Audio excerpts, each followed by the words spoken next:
সবাইকে স্বাগতম। স্কুলের পদার্থবিজ্ঞান কোর্সের এটা প্রথম অধ্যায়ের প্রথম লেকচার। তো এই লেকচারে আগের সূচনা বক্তব্য থেকে কিছু কন্টিনিউশন থাকবে। এখানে আমরা স্পেসিফিক কোনো বিষয় নিয়ে আলোচনা করব না, তবে যে কথাটা বলা হয়েছিল আগের সূচনা বক্তব্যে সেটা হচ্ছে যে আমাদের ডেইলি লাইফকে পদার্থবিজ্ঞানের দৃষ্টিভঙ্গিতে তাকিয়ে প্রশ্ন করতে শেখা। তো তো এখানে আমি এই লেকচারে আমরা কিছু যে কেস স্টাডিটা করব সেটা হচ্ছে যে কিছু প্রশ্ন রেখে সেগুলার আনসারটা কিভাবে আমরা পদার্থবিজ্ঞানের দৃষ্টিভঙ্গি থেকে দেব সেই ব্যাপারটা একটু খেয়াল করব। তো এখানে যে ছবিগুলো দেখানো হচ্ছে যে এগুলা ডেইলি লাইফের অনেকগুলো ঘটনাকে একত্র করে রাখা। তো এগুলা যেমন এই ছবিটার দিকে তাকাই, একটা আপেল গাছ, আপেল গাছে আপেল, আপেলের নিচে পড়া, আপেল গাছে একজন ঝুলছে, সূর্য, দোলনা, দোলনায় দুজন বসে আছে, সূর্য থেকে আলো আসছে, গান শুনছে কিংবা ঘুরছে, কৌণিক গতির ব্যাপার এটা। তারপরে হচ্ছে গাড়িতে গাড়ি ছুটছে, তো এখানে গতি, ভরবেগ, অ্যাক্সিলারেশন, ফোর্স, এই ব্যাপারগুলো থাকবে। এখানে উপর থেকে নিচে পড়ছে, তো এখানে গতিশক্তি আমার স্থিতিশক্তি গতিশক্তিতে রূপান্তরিত হচ্ছে। এই কণিক গতির ব্যাপারগুলো এই ঘূর্ণনের উদাহরণটাতে জড়িত। শব্দের বেগ, শব্দের বিভিন্ন মাধ্যমে শব্দের বেগ, তারপর শব্দ কিভাবে আমাদের কানে এসে পৌঁছায়, এই ব্যাপারগুলো এখানে থাকবে। তো এখানে অনেকগুলো ইকুয়েশন লেখা আছে, তো ইকুয়েশন গুলো জানা শেখাটা বড় কথা না, বড় কথা হচ্ছে প্রতিটা ইকুয়েশনের পেছনে ফিজিক্যাল মিনিং গুলো জানা। তো এগুলো জানতে হলে আমাদের ফিজিক্সটাকে ভালো মতো বুঝতে হবে। তো এখানে একটা ব্রড সেন্সে এখানে অনেকগুলো ঘটনাকে আমরা একসাথে করেছি, তো একটা ধারণা দেয় যে ডেইলি লাইফে কিভাবে ফিজিক্স জড়িত। তো চারপাশের ঘটনাগুলোকে প্রশ্ন করতে শেখা, কি, কেন, কিভাবে। অর্থাৎ আমাদের আগের সূচনা বক্তব্যে বলেছিলাম যে ফিজিক্স আসলে কি, আমাদের যে ভৌত জগৎটা আছে বা প্রাকৃতিক ঘটনাগুলো সেগুলা কি, কেন, কিভাবে ঘটে, সেগুলো যে কাঠামোবদ্ধ জ্ঞান বা প্যাটার্ন গুলো কিভাবে কি ঘটে, সেই নলেজটা আসলে আমাদের ফিজিক্স। তো কিছু প্রশ্ন আমরা একটু স্টাডি করি, সেটা হচ্ছে খুবই সাধারণ প্রশ্ন। যারা ফিজিক্স অলরেডি অনেক দূর এগিয়েছে বা জানে তাদের কাছে এগুলো কোনো ব্যাপারই না, কিন্তু আমরা কিভাবে দেখি, কিভাবে শুনি, যে বায়ু থেকে শ্বাস নিই সেটা আসলে কি দিয়ে তৈরি, কেন বরফের উপর কিংবা কাদামাটির রাস্তায় হাঁটতে গেলে আমরা পিছলে যাই, শুকনো রাস্তায় তো এমন হয় না, রাতের চাঁদ সেটা কেন এক এক সময় এক এক আকারের হয়, কখনো গোল ঝলসানো রুটির মতো, আবার কখনো ধনুকের মতো বাগানো। তো ঈদের আগের দিন যে চাঁদটা ওঠে সেটা ধনুকের মতো বাগানো, আবার ভরা পূর্ণিমায় চাঁদটা থাকে গোল গোল থাকে, তো ঝলসানো রুটির মতো। তো এটা কেমন, এরকমটা কেন হয়, দিন রাত কেন হয়, খুবই স্বাভাবিক একটা প্রশ্ন। একটা 3-4 এর বাচ্চা জানে দিন রাত কেন হয়। তো ইনফ্যাক্ট আমার 6 বছরের ভাই, আমার মামার ছেলে, সেও জানে, তাকেও আমি দেখিয়েছি যে একটা গ্লোব নিয়ে ঘর অন্ধকার করে মোমবাতি জ্বালিয়ে ম্যাপটা ঘুরিয়ে ঘুরিয়ে কিভাবে দেখিয়েছি কি দিন রাত হয়। এই কোশ্চেনটা খুবই স্বাভাবিক, কিন্তু এক 1-1.5 বছর আগেও এই প্রশ্নটা তখনকার বিজ্ঞানীদের জন্য খুব গুরুত্বপূর্ণ ছিল, যে দিন রাত কিভাবে হয়, পৃথিবী সূর্য চারিদিকে ঘোরে, সূর্য পৃথিবী চারিদিকে ঘোরে। তো তারপরে হচ্ছে শীতের সময় শীত লাগে কেন, গরম জামা, মোটা কাপড়, কাঁথা কম্বল কিভাবে আমাদের শরীর গরম রাখে, পানিতে কিছু জিনিস ভাসে আবার কিছু জিনিস ডুবে যায়, আবার কিছু জিনিস আছে যা কিনা পুরোপুরি ভাবে ডুবে না, সম্পূর্ণ নিমজ্জিত অবস্থায় ভেসে থাকে, কেন এমনটা হয়।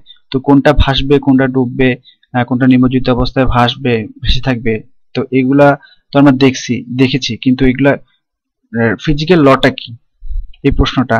তারপরে হচ্ছে এখন আমরা একটু স্মার্ট হয়ে গেছি, যে সেটা হচ্ছে আমাদের লাইট বাল্ব কিভাবে জ্বলে, বৈদ্যুতিক পাখা কিভাবে জ্বলে, অর্থাৎ আমাদের ফিজিক্স একটু এগিয়েছে, সেটা হচ্ছে এখন আমরা বিদ্যুৎ ব্যবহার করতে শিখছি, লাইট বাল্ব কিভাবে জ্বলে, বৈদ্যুতিক পাখা কিভাবে জ্বলে, আলো কি। খুবই স্বাভাবিক একটা প্রশ্ন। কাউকে যদি জিজ্ঞেস করে যে আলো কি, মানে এখন এটা আসলে সেভাবে কেউ যদি চিন্তা না করে থাকে এটা খুব একটা আনসার ভালো দিতে পারবে না, কিন্তু আসলে আলো কি সেটা এক এক সময়ের বিজ্ঞানীরা এক একভাবে ব্যাখ্যা দিছে, এক একটা তত্ত্ব আসছে, আবার কোনো কোনো ঘটনা কোনো কোনো তত্ত্ব দিয়ে ব্যাখ্যা করা গেছে, আবার কোনো কোনো ঘটনা কোনো কোনো তত্ত্ব দিয়ে ব্যাখ্যা করা যায়নি। এক এক তত্ত্ব আসছে, কণা তত্ত্ব, তরঙ্গ তত্ত্ব, তাড়িত চুম্বক তরঙ্গ তত্ত্ব, কোয়ান্টাম তত্ত্ব, এগুলা আমরা যখন আলো অধ্যায় পড়বো তখন জানবো। পদার্থ আসলে কি দিয়ে তৈরি, এদের প্রকৃতি ধর্ম কি, সূর্য, তারা, গ্রহ, নক্ষত্র, আমাদের সোলার সিস্টেমটার কথাই ধরি, এরা কি দিয়ে তৈরি, এর তৈরি হলো কিভাবে, গঠিত হলো কিভাবে, এই সূর্য, গ্রহ, নক্ষত্রগুলো গঠিত হলো কিভাবে, এদের গতিবিধির যে কোনো নিয়ম আছে কিনা। তো আমাদের সোলার সিস্টেম থেকে আমরা জানি যে সূর্যের চারিদিকে গ্রহগুলো ঘুরে, তো এদের অবশ্যই একটা নিয়ম আছে। তো আমাদের প্রশ্ন করার প্যাটার্নটা আমরা খুঁজে দেখি যে খুবই সাধারণ ঘটনাগুলোকে আমরা কোন দৃষ্টিভঙ্গি থেকে প্রশ্ন করে এসেছি, কিভাবে দেখি কিভাবে শুনি। দেখার ব্যাপার যখন জড়িত তখন আমাদের আলো থাকবে, চোখের ব্যাপারটা আসবে। চোখে আলো মানে আলোর যে মানে আলো থেকে মানে বস্তু থেকে আলো এসে যে বিম্বটা গঠিত হয়, সেটা কিভাবে গঠিত হয়, আর কিভাবে শুনি, শব্দের ব্যাপার থাকবে, শব্দ বিভিন্ন মাধ্যমে শব্দের বেগ বা শব্দ কিভাবে প্রভাবিত হয়, তো এই ব্যাপারটা থাকবে। যেহেতু শ্বাস নিই বায়ু থেকে, বায়ুর মধ্যে গ্যাস আছে, গ্যাসগুলো বিভিন্ন ধরনের গ্যাস আছে, তো গ্যাসগুলোর অণু, পরমাণু, ইলেকট্রন, প্রোটন, এই ব্যাপারগুলো কেন বরফের উপর দিয়ে আমরা হাঁটতে গেলে পিছলে যাই, কাদামাটির রাস্তায় হাঁটতে গেলে তো কাদামাটির রাস্তায় পিছলে যায়, কিন্তু শুকনো রাস্তায় তো এমন হয় না। তো আসলে এখানে ফ্রিকশনের ব্যাপার আছে, যে বরফের উপর দিয়ে হাঁটলে ফ্রিকশনটা খুবই কম থাকে, ঘর্ষণটা খুব কম থাকে। তো আবার শুকনো রাস্তায় হাঁটলে আমাদের পা এবং রাস্তার সারফেসের অনেক ঘর্ষণ বল থাকে, তো আমরা শুকনো রাস্তায় পিছলে যাই না। তো ওই চাঁদের আকার এক এক সময় এক এক রকম হয়, দিন রাত কিভাবে হয়। দিন রাত থেকে গেলাম শীতকালে, শীতের সময় গরম লাগে কেন, মানে শীতের জামা কাপড় কিভাবে আমাদের শরীর উষ্ণ রাখে, সেটা হচ্ছে যে আমাদের শরীরটা উষ্ণ থাকে তখন, পরিবেশটা শীতকালে, আর এনভায়রনমেন্টটা তাপমাত্রা কম থাকে। তো আমাদের শরীর নিজের তাপেই তখন উষ্ণ থাকে, এই শরীরের যে তাপটা আছে সেটা ওই মোটা কাপড় এর সুতা এবং সুতার মাঝে মাঝে বায়ুকণার মধ্য দিয়ে যে তাপের প্রবাহ হতে হবে সেই প্রবাহটা হতে পারে না, অর্থাৎ মোটা কাপড় এবং মোটা কাপড়ের সাথে লেগে থাকা বায়ুকণা তাপের পরিবাহী। তো শরীরের ভেতরের তাপটা বাইরে বেরোতে পারে না, তো বাইরে যেহেতু বেরোতে যেন না পারে সেটার জন্য আমরা মোটা কাপড় পরি। তো এই এই ব্যাপারটা এখানে এটা ফিজিক্স দিয়ে আমরা ব্যাখ্যা করলাম। তারপরে পানিতে ডোবা ভাষা, এটা আসলে আমরা পড়বো, আমরা এই কোশ্চেনের আনসারটা, পানিতে কিছু জিনিস ভাসা বা কিছু জিনিস ডুবে যায় আর কিছু জিনিস নিমজ্জিত অবস্থায় ভেসে থাকে, এটা আসলে আর্কিমিডিসের ল দিয়ে ব্যাখ্যা করা যায়। তো এটা আমরা এই কোর্সেই পড়বো। লাইট বাল্ব, এই ব্যাপারগুলো, বৈদ্যুতিক পাখা, এগুলা পড়বো যে আমরা ওই তড়িৎ এবং চুম্বক অংশে যে পড়বো। তারপর হচ্ছে আলো অংশ পড়বো, পদার্থ কি দিয়ে তৈরি, এদের প্রকৃতি ধর্ম কি, এটাও পড়বো আমরা, পদার্থের অবস্থা পদার্থের অবস্থা চ্যাপ্টারে। তারপরে সূর্য, গ্রহ, নক্ষত্রের গতিবিধি, এটা আসলে অ্যাস্ট্রোফিজিক্সের ব্যাপার। তারপর স্বাভাবিক ধারণা দিয়ে রাখা যায়। তো যে ব্যাপারটা আমরা দেখলাম যে প্রশ্নের শেষ নেই, আমরা প্রশ্ন করতে থাকলে প্রশ্ন একটা রেডি থাকবে, আবার সেই প্রশ্নটা উত্তর খুঁজতে হবে, এটা স্বাভাবিক ব্যাপার। এই ছবিটা আসলে আমি দেখাইছি যে কিছুদিন আগে আমার ছোট ভাইকে, আমার মামার ছেলেটাকে আসলে এক্সপেরিমেন্ট আমি করে দেখাইছি। সেটা হচ্ছে যে আমার প্রিজমের মধ্যে দিয়ে আলো আসলে আলো 7টা ভাগে ভাগ হয়ে যায়। তো এই এক্সাম্পলটা আমরা বাসা বাড়িতেও করতে পারি। সেটা কিভাবে করব, সেটা হচ্ছে আমরা ঘর দুয়ার বন্ধ করে দিয়ে অন্ধকার করে নেব, তারপরে কোনো জানলা দিয়ে ছোট্ট ছিদ্র করে কোনোভাবে আলো ঢুকতে দিব। এই প্রিজমটা সাদা কাগজের উপর রাখলে একটু ভালো হয়, আর এখানে একটা সাদা এই এই জায়গাটাতে একটা সাদা পর্দা বা সাদা কাগজ, এবং এই প্রিজমটাকে একটা সাদা কাগজের উপর রাখলে আলোটা এইভাবে আসতে দেখলে এটা ঘুরাইতে হবে, একটা পার্টিকুলার অ্যাঙ্গেলে রাখতে হবে। এটা আলো অধ্যায় পড়ার সময় আমরা এই এক্সপেরিমেন্টটা করব। তো রাখলে দেখা যাবে যে 7টা আলো ভাগ হয়ে যাচ্ছে। তো আমার 6 বছরের ভাইটা দেখে অনেক প্রশ্ন করেছিল। তো বিজ্ঞানী নিউটন প্রথম এটা করেন। এটা খুব ইন্টারেস্টিং একটা প্রশ্ন। সেটা হচ্ছে, আমি আবার বলি কিভাবে এক্সপেরিমেন্টটা বাসায় করে দেখতে পারেন। সেটা হচ্ছে যে একটা প্রিজম নিয়ে প্রিজমটা সাদা কাগজের উপর রেখে তারপরে এই অ্যাঙ্গেলে বিভিন্ন অ্যাঙ্গেলে ঘোরাতে থাকলে একসময় দেখা যাবে যে ছোট্ট ছিদ্র আলোটা এই প্রিজমে ঢুকে এইভাবে 7টা আলোয় ভাগ হচ্ছে, পর্দার উপর পড়তেছে। তো এটা বিজ্ঞানী নিউটন প্রথম করেন। এটা হচ্ছে একটা আর্টিফিশিয়াল চিত্র, সেটা দেখাচ্ছে যে 7টা আলোয় ভাগ হয়, বেনিয়া সহ কলা। এখানে 7টা আলো, বেনিয়া সহ কলা হচ্ছে 7টা আলোর প্রথম অক্ষরটা দিয়ে বানানো শব্দটা। তো মজার কথা হচ্ছে এখানেই যে পদার্থবিজ্ঞানের পড়াশোনায় প্রশ্নের কখনো শেষ হয় না, একটা উত্তর পেলে পরবর্তী সবসময় রেডি থাকে। এই কথাটা আগেও বলছি যে কিন্তু প্রশ্ন করে আমাদের কৌতূহলী মন দিয়ে প্রশ্ন করে উত্তর খুঁজতে হবে। আর এই একের পর এক আসা প্রশ্নই আমাদের পদার্থবিজ্ঞানের পড়াশোনাকে সামনে এগিয়ে নেয়। আমাদের এই প্রশ্নগুলোর উত্তর আমরা পদার্থবিজ্ঞানের বইতে খুঁজি। আর তবে এখানে একটা ব্যাপার আছে যে প্রশ্ন করে বসে থাকলাম, এখানে একটা কিন্তু আছে, শুধু প্রশ্ন করে অলস বসে থাকলেই হবে না, বিজ্ঞানের বই পড়ে চিন্তা করে ঘাটাঘাটি করে সেই প্রশ্নের উত্তর জানার প্রক্রিয়াটাও চালু রাখতে হবে। আমি জাস্ট একটা এক্সাম্পল দিই, যে শীতকালে আমাদের শরীর কেন গরম থাকে। আমরা এখানে মোটা কাপড় এবং মোটা কাপড়ের মধ্যে যে বায়ুকণা থাকে সেই বায়ুকণা এবং মোটা কাপড়ের মধ্যে দিয়ে তাপ প্রবাহিত হতে পারে না, অর্থাৎ এটা তাপের পরিবাহী হিসেবে কাজ করে, এটা জানলাম। এখন আমরা এখান থেকে তো আরো অনেক প্রশ্ন বের করে ফেলতে পারি, যেমন যে উষ্ণতা গরম ঠান্ডার সাথে জড়িত অনেক কিছু ঘটনার কেস আমরা চিন্তা করি। সেটা হচ্ছে আমরা ধরা যাক আমরা কোনো কড়াইতে বা ডেকচিতে পানি গরম করছি, তো এই পানির মধ্যে আমি আমার একটা স্টিলের চামচ নিয়ে রাখলাম, পানিটা ফুটতেছে, তো দেখা যাবে যে এই কতক্ষণ পরে আমার স্টিলের চামচ যদি ধরে আসি সেই প্রান্তটা গরম হয়ে গেছে। তো কেন হলো যে স্টিলের চামচ দিয়ে তাপের প্রবাহটা হয়ে গেছে, তাই স্টিলের চামচ দিয়ে তাপের এক প্রান্ত থেকে এক প্রান্তে তাপ প্রবাহিত হয়ে আসছে। এখন আমার স্টিলের চামচে যদি টেফলন বা পলিস্টাইরিনের কোনো আস্তরণ থাকতো যে জায়গাটাতে আমি ধরে রাখছি, তখন কিন্তু আর গরমটা অনুভব করতাম না। অর্থাৎ কড়াই বা সসপ্যানে যে ধরার জায়গাটাতে অনেক সময় একটা প্লাস্টিকের মতো আসলে পলিস্টাইরিন বা টেফলনের আস্তরণ থাকে, তো সেটার মধ্যে দিয়ে তাপে প্রবাহিত হয় না, তাপ মানে প্রবাহিত হতে পারে না, তাপের পরিবাহী হিসেবে কাজ করে। তো এখান থেকে একটা আইডিয়া পাইলাম যে কিছু কিছু পদার্থের মধ্যে দিয়ে তাপের খুব ইজিলি প্রবাহিত হয়, আবার কিছু কিছু পদার্থ আছে সেটার মধ্যে দিয়ে তাপ প্রবাহিত হতে পারে না। তো কেন হয় না, কিভাবে হয় না, কিভাবে হয়, এই ব্যাপারগুলো প্রশ্ন করলাম। তারপরে হচ্ছে এখন এটা তো কঠিন পদার্থের মধ্যে দিয়ে তাপের প্রবাহ হলো, এখন তরলের মধ্যে দিয়ে তাপ প্রবাহিত হতে পারে। যেমন পানি গরম করতেছি, পানির নিচের সারফেসের পানিটা আগে গরম হচ্ছে, তারপর সেটা গরম হয়ে উপরে উঠে আসতেছে, উপরের শীতল ভারী পানিটা নিচে নামতেছে। তো এইভাবে তখন তরলের মধ্যে দিয়ে আমার তাপের প্রবাহটা হচ্ছে যে এই মানে তরলের অণুগুলোই এক স্থান থেকে এক স্থানে গিয়ে মানে টোটাল পাত্রে পানিটাকে গরম করতেছে। তো তরলের মধ্যে দিয়ে তাপের প্রবাহ, বায়ুর মধ্যে দিয়ে তাপের প্রবাহ আর কঠিন পদার্থের মধ্যে দিয়ে তাপের প্রবাহ কিন্তু এক ধরনের না। তো এই প্রশ্নটা যে করে আমরা উত্তরটা খুঁজলাম, এটা যদি আমি অলস বসে থাকতাম শুধু এই প্রশ্নটার আনসার পেয়েই আমি যদি খুশি থাকতাম আর প্রশ্ন না করতাম, তাহলে কিন্তু আমরা এটা জানতাম না। তো যেটা হচ্ছে যে আমাদের চেষ্টা করতে হবে, চেষ্টা করে করে চিন্তা করে ভাবনা চিন্তা করে বই পড়ে, এবং পদার্থবিজ্ঞানের বই পড়তে গেলে অবশ্যই আমাদের ম্যাথমেটিক্সও শেখা লাগবে। তো ম্যাথমেটিক্স শেখা এই টোটাল প্রক্রিয়াটা আমাদের চালু রাখতে হবে।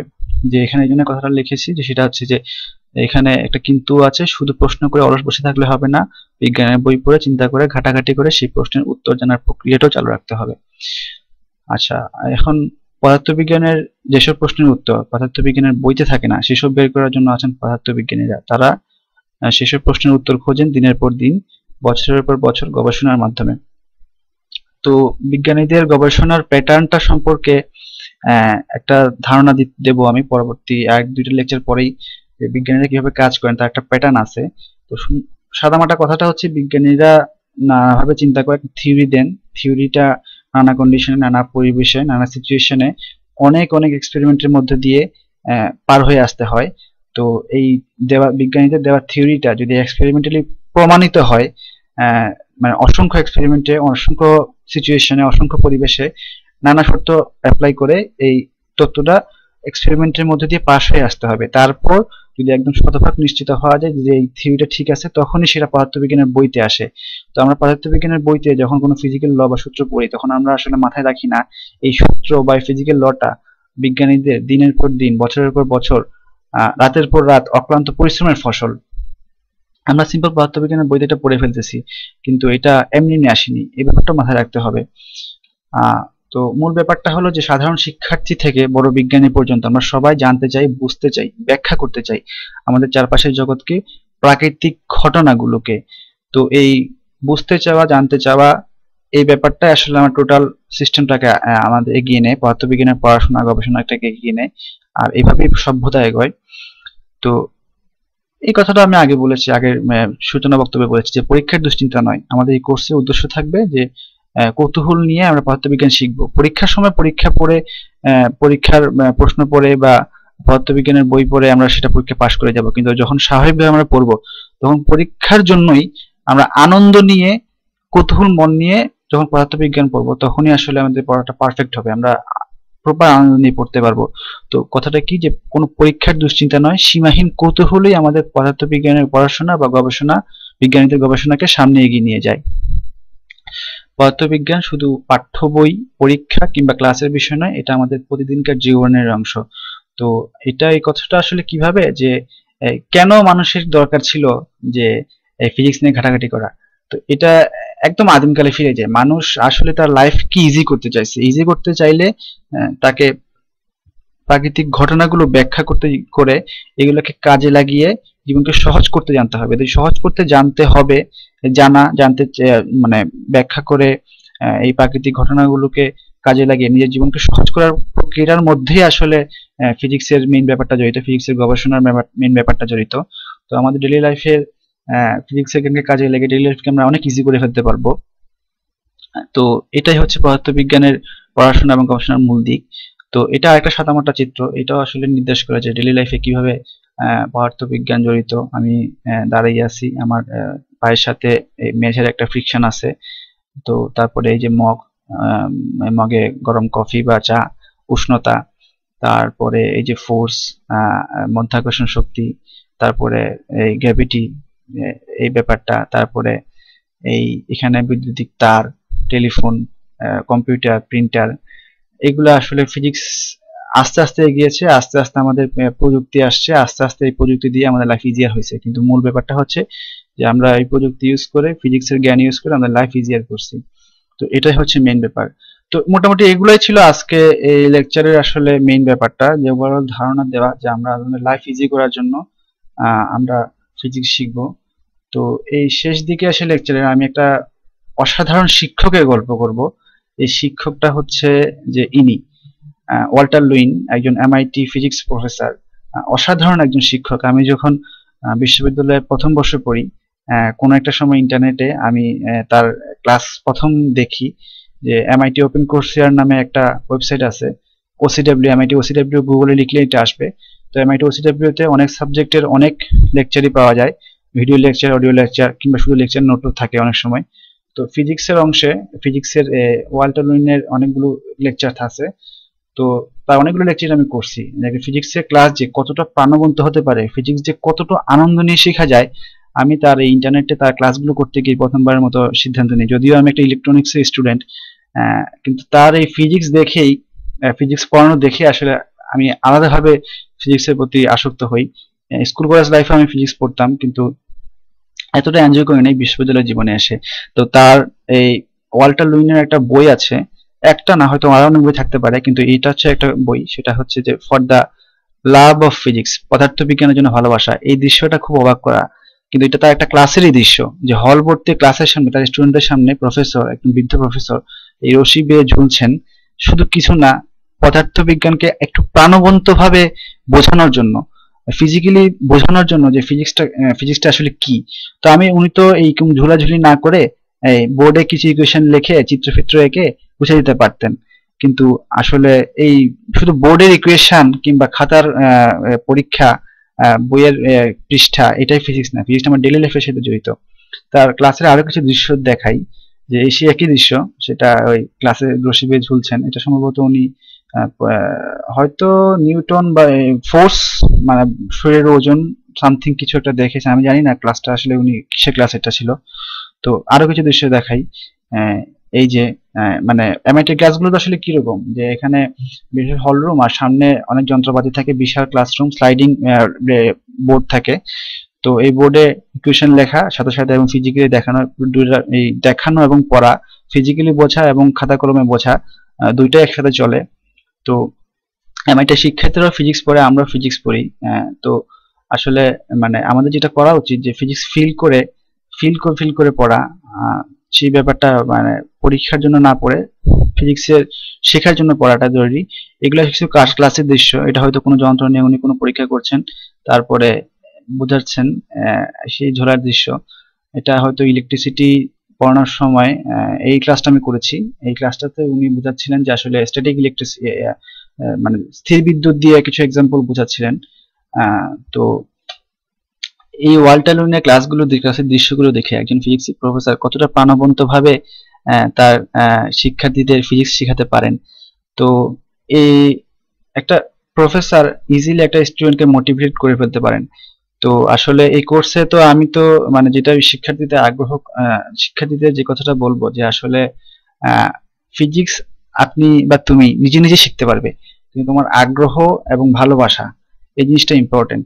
তো আমাদের লেকচার আজকে এখানেই শেষ। তো শেষ স্লাইডটাতে এই মহান বিজ্ঞানীদের প্রতি শ্রদ্ধা এবং ভালোবাসা জানিয়ে আমি আজকের লেকচারটা এখানেই শেষ করছি। ভালো থাকবেন সবাই।